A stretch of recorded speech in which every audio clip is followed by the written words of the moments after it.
और खबर भोपाल से है। सौरभ शर्मा की कोर्ट में हुई पेशी। सौरभ के साथ चेतन गौर और शरद जायसवाल की भी पेशी हुई। तीनों आरोपियों 14 दिन की जुडिशियल रिमांड पर आरोपियों को भेजा गया है। इस वक्त की बड़ी खबर भोपाल से आ रही है। सौरभ शर्मा की कोर्ट में हुई पेशी, तीनों आरोपियों को जेल भेज दिया गया है। इस वक्त की बड़ी खबर, सौरभ के साथ चेतन गौर और शरद जायसवाल भी की पेशी हुई है और तीनों आरोपियों को 14 दिन की जुडिशियल रिमांड पर भेज दिया गया।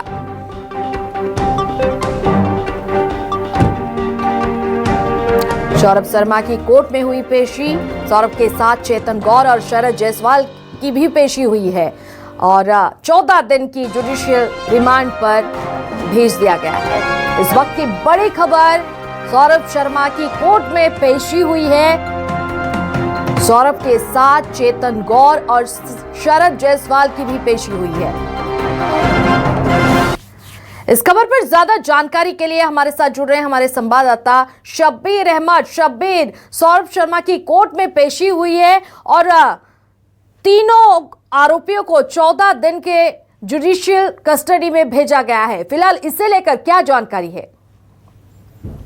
ऐसा कुछ नहीं हुआ, लेकिन आगे थाने में देखिए रुक्मणी, बात की जाए इस पूरे मामले की तो आज जो 7 दिन की रिमांड थी जो ईडी को मिली थी वो खत्म हो गई थी और उसके बाद उनको ईडी की अदालत में पेश किया गया था। चाहे सौरभ की बात करें, चेतन की बात करें, शरद जायसवाल की बात की जाए, आज उनके जब सुनवाई चल रही थी तो पूरा परिवार मौजूद था, तीनों का परिवार। अभी तक की बात की जाए तो सिर्फ सौरभ शर्मा की माँ हमेशा कोर्ट में हमारे को दिखाई देती थी, लेकिन इस बार की बात की जाए तो उनकी पत्नी, इसके साथ शरद की भी पूरा परिवार मौजूद था और चेतन का भी पूरा परिवार मौजूद था। करीब 1 घंटे तक के सुनवाई चली और उसके बाद यह फैसला लिया गया। ईडी के वकीलों की तरफ से आज कुछ भी रिमांड की मांग नहीं की गई थी, क्योंकि जो भी पूछताछ करनी थी 7 दिन के अंदर पूछताछ हो चुकी है। ये ईडी की तरफ से जानकारी दी गई और उसके बाद यह कह सकते हैं कि कोर्ट ने इनको 14 दिन की न्यायिक हिरासत में भेज दिया, यानी इनको 14 दिन के लिए जेल भेज दिया गया है इन सभी को। और अब बात की जाए तो अब जो जानकारी निकलकर सामने आ रही कि इनकम टैक्स इनकी रिमांड ले सकता है, क्योंकि हम बात करें 10 करोड़ कैश और 52 किलो सोने की जो जांच कर रही है वो इनकम टैक्स ही कर रही है। अभी तक के इस पूरे मामले में बात करें रुक्मणी तो 3 जांच एजेंसियां जांच कर रही हैं। एक इसके अंदर सबसे पहले लोकायुक्त की एंट्री हुई थी, फिर उसके बाद इनकम टैक्स की एंट्री हुई थी, फिर उसके बाद ईडी की एंट्री हुई थी।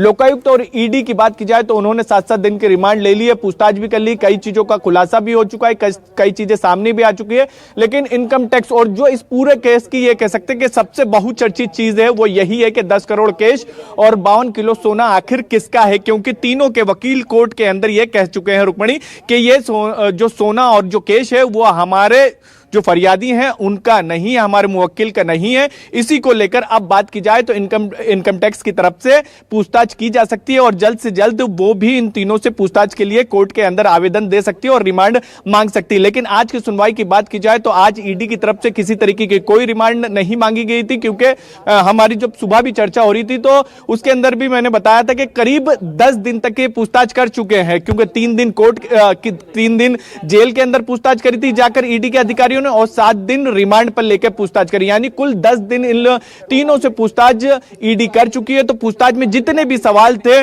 जवाब मिले कि नहीं मिले ये ईडी जानकारी देगी, लेकिन जो चीजें निकलकर हमारी सोर्सेज बता रही कि ईडी को काफी हद तक के सबूत मिल चुके हैं कि इनके अलग अलग अकाउंट थे, इन्होंने अपने कर्मचारियों के अकाउंट बना रखे थे, वहीं पर ही है अपने जो अवैध कमाई थी उसको डाला करते थे। फिर इसके साथ साथ अलग अलग संपत्तियां इन्होंने बनाई थी, वो भी अपने करीबियों के जरिए ही बनाई थी, उनको भी नोटिस भेजा गया है। ईडी ने इस मामले में 3 आरोपी नहीं 9 आरोपी रहे हैं, उसके 9 आरोपी बना गए हैं।